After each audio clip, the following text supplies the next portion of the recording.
Back once again for the renegade master. Back once again for the renegade master. Back once again for the renegade master. Back once again for the renegade master. Back once again for the renegade master.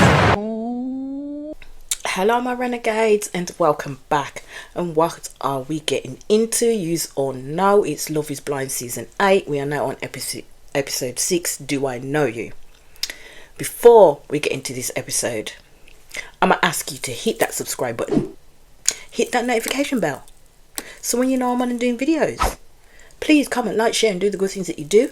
Because you know I'm on the road to 1k. Sorry for being so late with this. I have been busy with work and life has been lifing. But before we get into the meat and bones of this episode, I just want to preface this video with this. Yeah.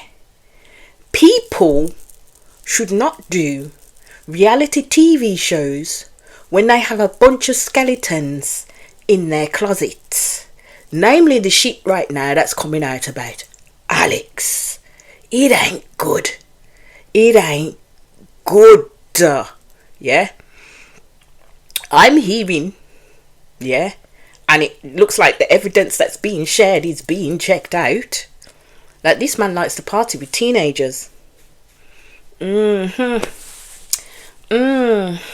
And he was doing it for a long while. All up on when he was in his 20s. Allegedly so. I shall say at this point. And this is why I say I don't understand how you get the bold brass knuckles to come and do a reality TV show when you know you've got shit like that lying in your closet. I would keep my ass far away from reality TV shows because I wouldn't want that shit to come up and hit me in the ass. I mean, everybody and their father is going to come out of the fucking woodwork once you start doing reality TV shows. If people see your face and they know you've done something egregious, they're coming for your ass. Why would a person put themselves in that position? I do not know. And this is why I say sometimes it comes down to the fame-hungry people that they are. That's all I'm going to say. And another thing as well is when people have been on reality TV shows, they haven't come over well to the public because, you know, we are seeing what everybody else is seeing at this moment in time. Even if other things have happened, we ain't been there, we don't know. Yeah, we're just seeing what they're giving us and we're basing an opinion on that. Okay, but if your character is slightly shit, yeah, no amount of editing is going to cover that shit up. It's going to be shown. It's going to come out. People are not going to like you for it. Now, I don't condone people like sending hate messages or making hurtful and hateful comments to people. I don't condone that at all because I'm like, come on, check yourself before you wreck yourself at the end of the day. Do you know what I mean? There's no need for people to do that. On the flip side though, I will say is once you have decided to go down that lane of opening yourself up to these reality TV shows, best believe everyone and their father is going to think they can have a piece of you. And you have to be prepared for the shit that comes your way. Especially if you show yourself to be a shit person. So then you can't go on something like that and then fucking moan that nobody don't like you. If you're showing yourself to be a shit person, nobody's going to like your ass. That's the only thing I can say in that. Anyway, let's get to this video. Yeah, so we're back to Meg and Mason having a chat. I thought, will they crash and burn or make something out of nothing at the end of the day? So Mason turns around and bold-faced lies in Meg's face. Yeah, well, not necessarily in Meg's face, but you know, behind the screen, and says that Meg has been his number one. And Meg turned around and said to him, well, that wasn't yesterday. I was like, that's very true. That's very true, my friend. Mason was like, cat got his motherfucking tongue. He was so silent. He was silent as hell. And then he tried to say, like, after he told Madison what he told her, he then walked out to the pods with Madison, yeah, and knew it was wrong. I thought, mate, pull the motherfucking other one at the end of the day. Hopefully Meg, I was saying to myself, did not come down in her last shower once she's listening to this bullshit, yeah, and accept the bag of crap-a-doo-doo, yeah, that Mason is trying to peddle her right now, because he is trying to wheel himself out of damage control right now. Yeah, he had ample opportunity, like I said in my previous video, to tell Madison, yeah, that what he said he didn't mean. He didn't do that. The only reason why he didn't mean it now is because Madison turned around and dropped him first from a great height, because I believe that Mason was going to pick Madison over Meg anyway, yeah, and it hurt him, so he had to find a way to hurt her back and save face at the same time. So now Mason is there talking about how he had feelings for two people. And I was like, okay, you know, that's fine. Meg told him that was fine. But where Mason went wrong is where he validated one woman, yeah, whilst the other woman got shit to do from him. Meg got crap from him. He didn't validate her in any way, shape or form. But yet he went in that room and said what he said to Madison. Why? Because he wanted to be with Madison over Meg. And all he needed to do was be honest in that fact and his feelings. But Mason wasn't at all. So Meg says, basically, she didn't see Mason having anything wrong in terms of having a connection or feelings. The issue with Meg was it wasn't a question for her in the slightest. Mason was her one. Even when she walked in there, any other dates that she had, that was it, that went by the wayside. But at the end of the day, that was Meg's choice to do. That really was Meg's choice to do.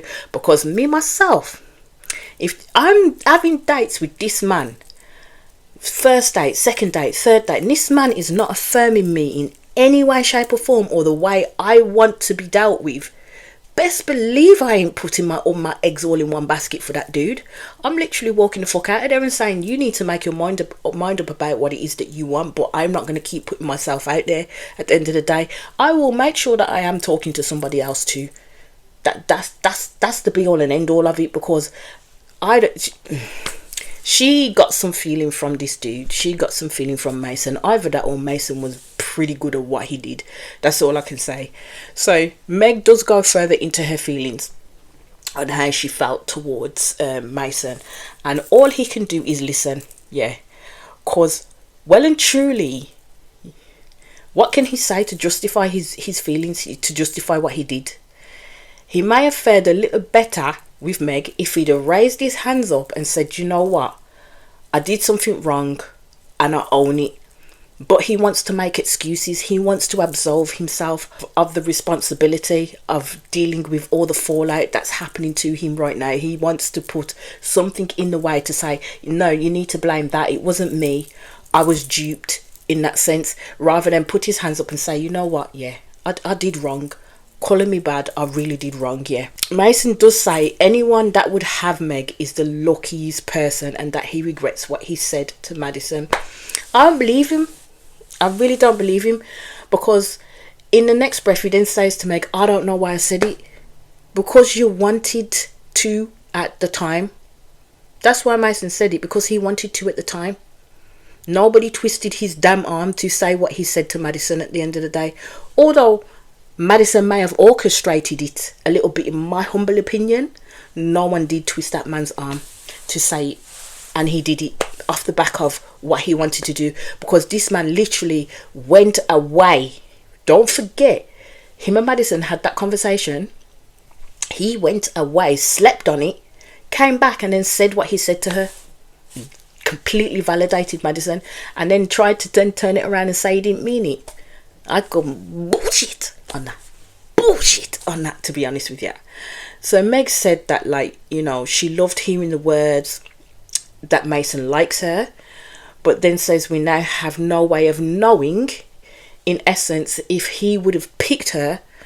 So Meg says that's not something that she could get past, and hoped Mason would understand that.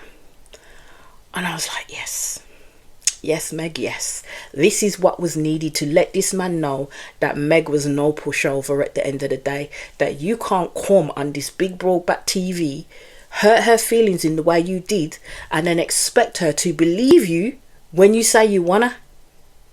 That's not how it's gonna go down. Especially when you gave your feelings more so to the other person and validated that person, rather than the person who was all into you from day dot. Yeah, Mason gonna live to regret that decision. Let's just put it that way. Meg realised her worth after she realised what had gone on at the end of the day. Mason truly did not see this coming at all. He played himself out of play. That's what he did. Literally played himself out of play. I've never seen this done before on Love Is Blind. Let me put it that way. So Mason may look hurt by what's happening, but I thought, mate, you brought it on yourself. You played the game and you faltered and you got buffed out by 2 women, not 1 but 2. Hi. So now Mason is deciding to be honest, and by saying that, you know, he was on level with Meg but had a higher level with Madison. I thought, oh, but wasn't Meg his number 1? Wasn't Meg his number 1? He's just said at the beginning of this date from the get-go. So how did Madison become higher than Meg if Meg was his number 1 from get-go? This is why I said this man was lying. He was too much into the gufunk of playing 2 women. That's what he was too much in her, that he didn't realise that he's playing himself out of play with both women. So Mason really told this woman, yeah, I can't imagine being in the mindset of being number 2 and having to deal with that. I thought, is this man serious? And is Meg really listening to this man's words? Like, he was number 2 because he lost out to Alex with Madison. And again, he's telling Meg that she was clearly not number 1, like he tried to tell her at the beginning. This man's full of bullshit. In full of bullshit. So Mason turns around and says it's heartbreaking. He says sorry to Meg, and she says, do not be sorry, as he didn't do anything wrong, as he was following his heart. Says, nah, this man has a lot to be sorry for. I'm sorry. Especially wasting time like that. Especially wasting Meg's time like that. If that was me, I would not be accepting that apology, because my guy, you should have known where you stood from yonks ago. Don't make me come to this point, yeah, having to step into my womandom now to grab the Rati power back from you. Yeah, nah. He placed Meg as his backup. He did. He placed Meg as his backup, and I hope he lives to regret that choice, to be honest with you. Meg ended up making the right decision. She talks about how, you know, she hopes that Mason will be able to evolve and change in terms of learning what he's learnt there. I says, this man will never evolve by now, because at the end of the day, I think Mason plays these games in the real life. That's why the women he's with, as he says, tends to leave him for people that they end up falling in love with, or people that they end up wanting have a better connection with than with him. And he always gets left on the back burner because he probably plays stupid games like this. That's what he probably does. Or he probably gets with people that he doesn't really want to be with, doesn't validate them, but somebody else does, so they decide, I'm no longer wasting my time with you. Yeah. You see Meg talking to him further, and I don't understand why then she becomes apologetic with him at the end of the day. At first though, she was kind of scaring me, because I thought, hold on, is she going to change her choice of what she's going to do right here? Because when she first started talking, it was like, yeah, I'm going to kick this boy to the curb and that'll be it for me. My journey's done, over. So when she started apologizing and then talking to him and giving him his flowers and bigging him up and giving him validations, I thought, please Meg, don't change your mind. Please don't at all. And then she said, but this is the end of our journey, basically. I was like, yes, thank you, Meg, thank you. So Meg and Mason are no more. So Meg will be leaving and Mason will be leaving at the door, exit A. Bye bye, Mason. Don't let the door hit you on the way out. Don't let it hit you where the good Lord split you. Bye bye, guy, bye bye. So Mason turns around and says his VC that he should not have validated Madison over Meg. But I'm like, but you did, bro. You did. It was your choice to do that at the end of the day, because I still believe that Mason thought he would get Madison. That's what it was. And it didn't change for him until Madison didn't want him anymore, basically. So he has no one else to blame but himself for managing to screw himself over, to be fair. So Mason does go into the men's lounge and he lets them all know that he's going home. So Daniel is talking to Taylor, talking about Taylor to the men in the men's lounge, and talking about how she's his person, yada yada yada. Then we see Taylor in the women's lounge and she's talking about her fucking gammy eye, her freaking lazy eye. I'm telling you, yeah, for me, as I'm watching this, and as I've said throughout each episode, Tyler is not giving me the vibe that she wants this man. She really isn't. Either that, she's got a damn good poker face. That's all I can say. This girl has a damn good poker face. Because she's not giving nothing, like not even a bit. She's literally playing her cards very, very, very, very close to her chest. So we see Daniel and Tyler have a date, and Tyler talks about how she feels at peace and she has calmness, and we then hear that Daniel's wrote her a letter and Tyler said that she'd wrote him a letter. I thought, I hope to God she wrote a good one. So it's basically a love letter, and he shares within that love letter that he's in love with her. And I thought, okay, well, let's see what Tyler shares, shall we? She does affirm Daniel, don't get me wrong. She affirms Daniel quite a bit sometimes.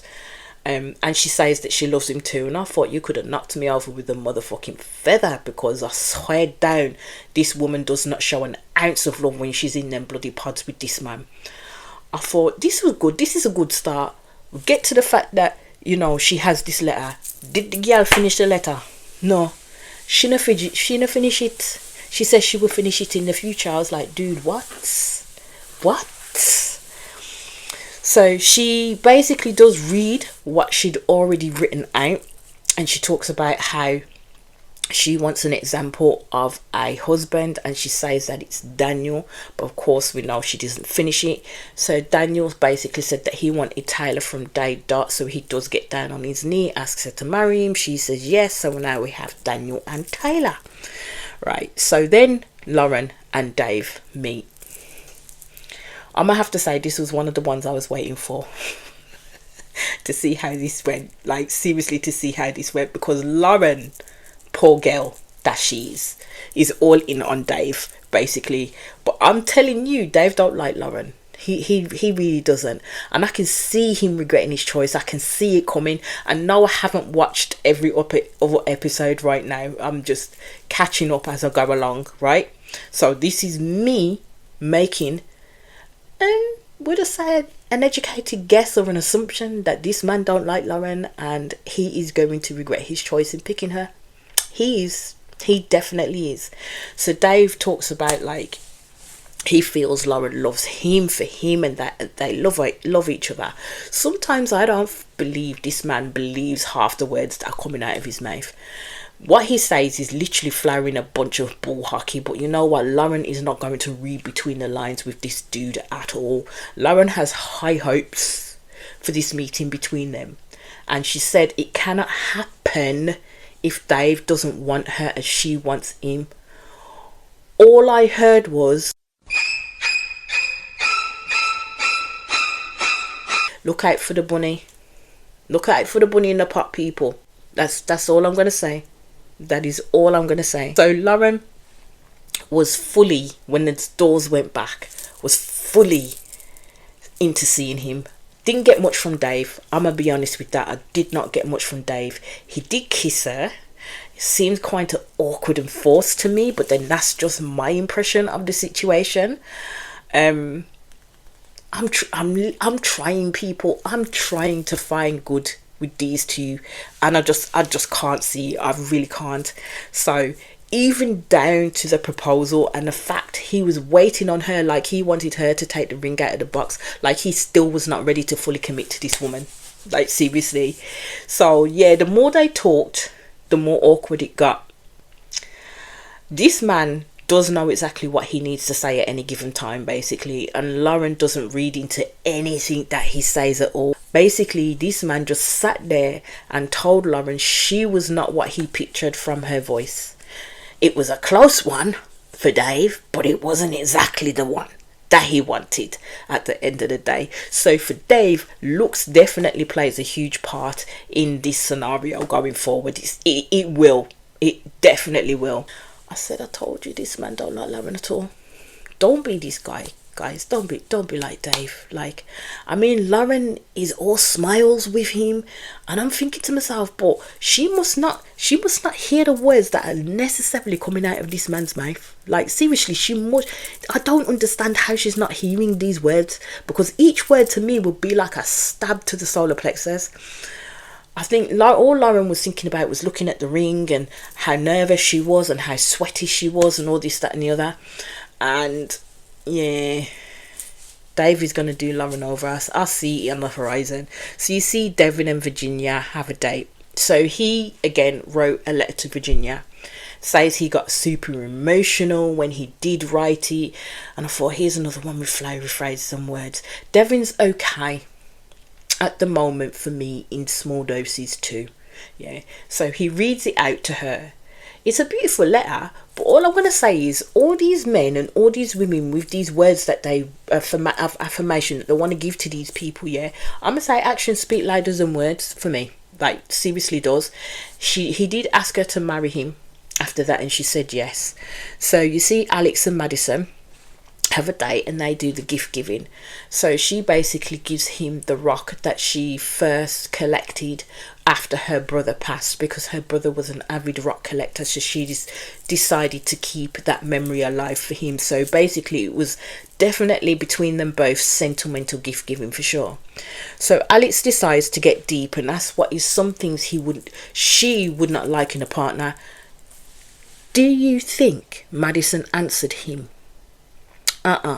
She didn't. She just continued to talk about how much of a cute wife she would make. So then Alex then brought the conversation back, and he said avoidance. And I'm just like, well, Madison just avoided that whole conversation with you, so we'll see how you work that one out. He then highlighted that, Mason was absolutely devastated. Alex was not bothered by the fact that Mason was devastated. These two just seem to want to cackle and be not nice to a person, and that's how I saw it going. So Madison kind of showed her true colours within this date for me. When Mason did come up in the conversation, she was not nice at all. Like, seriously, she was bitter. She was a woman scorned. That's how it came across to me. And I thought, wow, so Madison really loved the fact that Mason got his just desserts. The way she is laughing at this man's demise should tell Alex something. He should read into that a little bit more, and how she deals with people who cross her. At the end of the day, I mean, Mason deserved it, but flipping it, Madison, that was a bad. And the way she carried on in this date was messy as hell, man, and weird as hell. But Alex is just as messy as Madison. Alex was kind of, as he says, looking at it from both sides. So he was kind of attributing what could have happened with Mason and why he acted in the way that he acted, and then also seeing the point of view of Madison. Do you think this girl like this? No, she said it was upsetting her that Mason said he was committed to her, then took it back. So this woman really was bitter that this man said, I don't want to be committed to you. I just said it at that point in time, but I didn't mean it. So she was truly that diabolical, yeah, in getting him back. Because that's what she did with Mason. She got him back. She was kind of like those women, if I can't have you, then nobody else is going to have you either. That's the move she made. That's how it's coming across to me in terms of how she was talking about Mason and how she was talking about the situation, how she looked as well, because she looked very, very hurt still by what Mason did, which tells me she had a lot of feeling for Mason in that point in time. Yeah, Madison's a diabolical person, like, seriously. Madison literally turned around and said, it wasn't my issue, it was Meg's issue. At the end of the day, I told you Madison is a master manipulator. Alex literally needs to listen very carefully to the words that are coming out of this woman's mouth. Like, seriously, listen very carefully.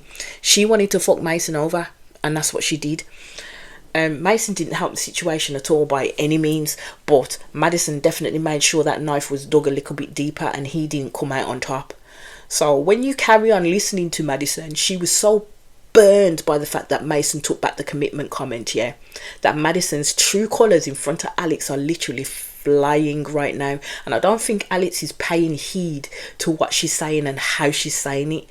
Alex, you can see, is listening intently, but I'm kind of like, are you reading between the lines right now, my friend? And listening to Madison's tone, because that's what you need to pick up on. Madison was saying that what happened with Mason, it's not in the past for her. And now she felt invalidated by Alex for understanding each perspective, because she wanted Alex to be fully on her side when it came to Mason, because she believed, Mason's hurt me, you're my guy, you're supposed to stick up for me, you're supposed to stand by me, yeah. So Alex is not supposed to have his own opinion within that scenario whatsoever, yeah. So Madison only sees her own perspective and nobody else's. She wanted Alex to cuddle her and have her back. I'll be like, yeah, she wanted Alex to kiss her ass. That's what she wanted to do. And then after that conversation, it got hella awkward with them both. Like, seriously, I thought Alex then tried to defend Mason again, and I thought, dude, read the room. Like, seriously, at this point, read the room, because this girl has literally gone off somewhere else. Yeah, she's not even in that void with you right about now. She'd already told you she felt invalidated by Alex for speaking on Mason's perspective. She felt that, and then he did it again. For you, that's stupid, man. So here it goes. Madison didn't get what she wanted. So now she's going to be a little nasty in her communication with Alex. So everything he says now, which was shown in this date, will grate on her nerves. She literally asked Alex to talk about something else. So as he's tried to bring up something else, yeah, she was acting like a petulant teenager within that. Because Alex didn't do what she wanted. So she kept tapping the cup, and she knew she was making Alex nervous by doing what she was doing, basically. I thought to myself, why didn't she just leave the room rather than put that on Alex at that point in time? At the end of the day, she's the one with the issue, yeah? She should have left the room, because it was very, very, very uncomfortable. So Alex ended up apologising for making Madison feel so invalid. I can't with Madison at the end of the day. So now she's scared to think of going on the trip to Honduras if Alex was to ask her to marry him. And moving forward, she says, with someone who could not be her person. And I thought, yeah, this is where the avoidant Madison comes in. Remember, she said she runs. Well, she's being runner at the moment and running herself out of this proposal. I don't like Madison's tactics in terms of what she does when she's not happy. They do show her to be quite toxic, to be honest with you. So now it's kind of like, let's dogpile the blame onto Alex into regards to how Madison is feeling. Yeah. So Alex tells her he is not willing to deal with any miscommunication and fighting, because he's had it before and he won't do it again. So if Madison wants him, she needs to stop playing this BS game or leave him alone, as at the end of the day, Alex is entitled to his opinions and understanding of other perspectives if he wants to do that. He could have been a better time to do that with Madison, but I believe that Madison's treating him unfairly at this point. Now, Madison is trying to say, well, if he stays and work through things, this is how they will manage, because she's right, not everything is going to be roses and light. But it's going to come down to, when you have minor disagreements or disagreements like this, if you're already showing that you will literally shut this whole conversation down, or shut this shit down and not speak, or make the other person feel anxious in any sort of way, then you are not ready to manage any type of conversation like that at all. You're not ready to see the perspective of the other person without having to blame them for not automatically having your back in that scenario. And that's what Madison is going. We all understand that it's going to be unrealistic not to go through life not having disagreements, but it's how you deal with those disagreements in the moment that they're happening. They're having a disagreement and Madison is literally making Alex feel like shit within that space. So yeah, it's not going to work. I would say that Madison should have continued to seek therapy rather than come on Love is Blind. But hey ho, so Madison basically scares Alex by her behaviour, and Alex basically told her that we are not at the point to get engaged. I'm kind of glad Alex chose himself rather than Madison, because Madison was doing way too much in that moment, and I thought she brought it on herself at the end of the day. So now there is no Alex or Madison, and to be honest, I'm kind of glad. I don't think Madison understands how she comes across to others, but also on the flip side, I'm kind of glad that Madison didn't attach herself to him. After the shit that I just found out, which I started at the beginning of my video, I am just happy she did not attach herself to him. Let's just put it that way. And I mean, the vetting process in Love is Blind, what the hell? Like, seriously, how are they literally vetting these people for real, for real? It boggles my mind, it really does. So then we have Devin and Virginia meet. The greeting, lukewarm for me, basically. They do look good together. Virginia doesn't give much. Devin is the talker, but Virginia was acting almost childlike when she was speaking to him and answering him, man. It was kind of weird, I ain't gonna lie. It really was. There was a kiss at the end, but there was nothing really to write home about it. So then we move to Daniel and Taylor meeting. Now this one I also wanted to see, because Taylor gives nothing away. I wanted to see if she was able to at least show emotion when she sees this man face to face. So Daniel basically feels kind of awkward about his height, and I'm saying for someone who is not bothered by his height, he does sure like to talk about it a lot. So Taylor did bring up the height thing in her VC. Remember, she ain't even met Daniel, and she said it would be awkward on a first meet if he was short, and maybe she should take her heels off. I was like, okay, well, let's see what happens next then. So when they come out and they do hug, Taylor is kind of the same height as him in heels. She did shake his hand, and then he asked for a kiss, which she did give him a peck on the lips. Taylor was so concentrating on sitting down because of how much nerve she had, that he had to tell her to wait so that he could propose. I was like, Taylor, my God, slow your roll a little bit, you know what I mean? So they did make me smile. They did make me smile. They do look good together, and I would have to say that they are so dorky together as well. Taylor is happy with him, and I'm glad that she likes him and she was able to show that, because I ain't gonna lie, I kind of do like Taylor a little bit. I do, even though I bag her up a little bit to say, you know what, she could show a little bit more emotion and a little bit more oomph. She ain't giving off bad vibes, if you get me. So as they've met and everything like that, it then hits 24 hours later, and then we have Taylor at the women's hotel. I was like, oh, what the hell's going on here then? What's happening here? So Taylor says, like, when she first met Daniel and the doors first opened, she thought Daniel looked familiar to her, and I was like, oh crap, I think I know where this is going, I really do.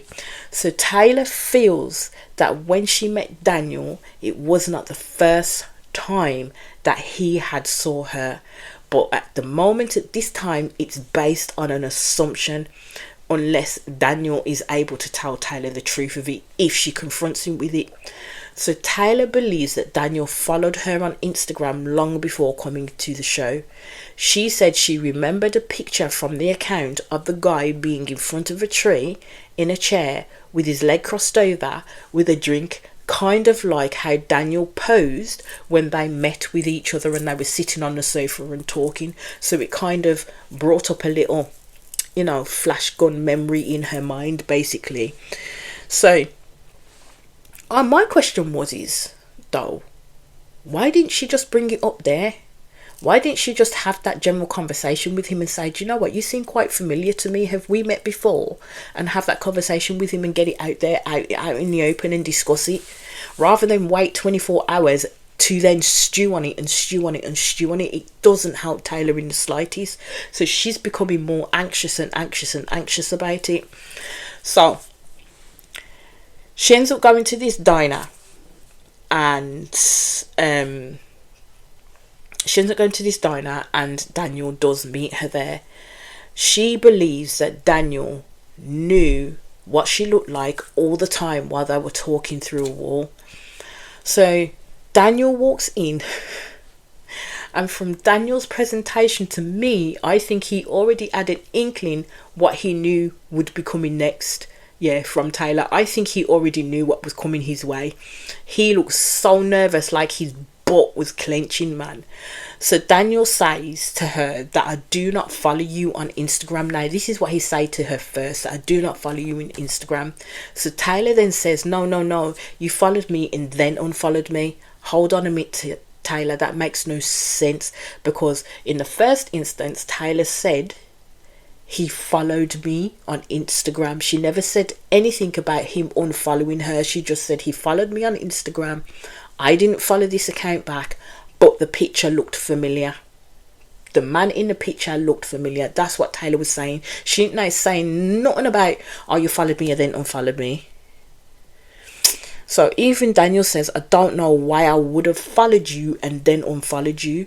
So Taylor described the picture that she saw on Instagram. Daniel paused for the longest, and I thought, dude, just tell the truth now. Just literally tell the truth now.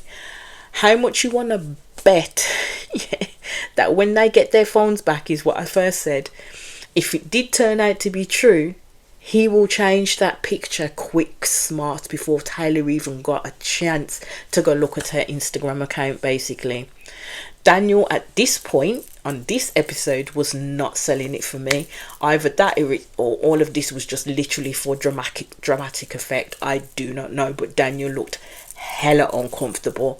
But all I can say is that is where this episode ended. I'll be back in quick succession with the next episode. As I always say, my people, please hit that subscribe button. Please hit that notification button.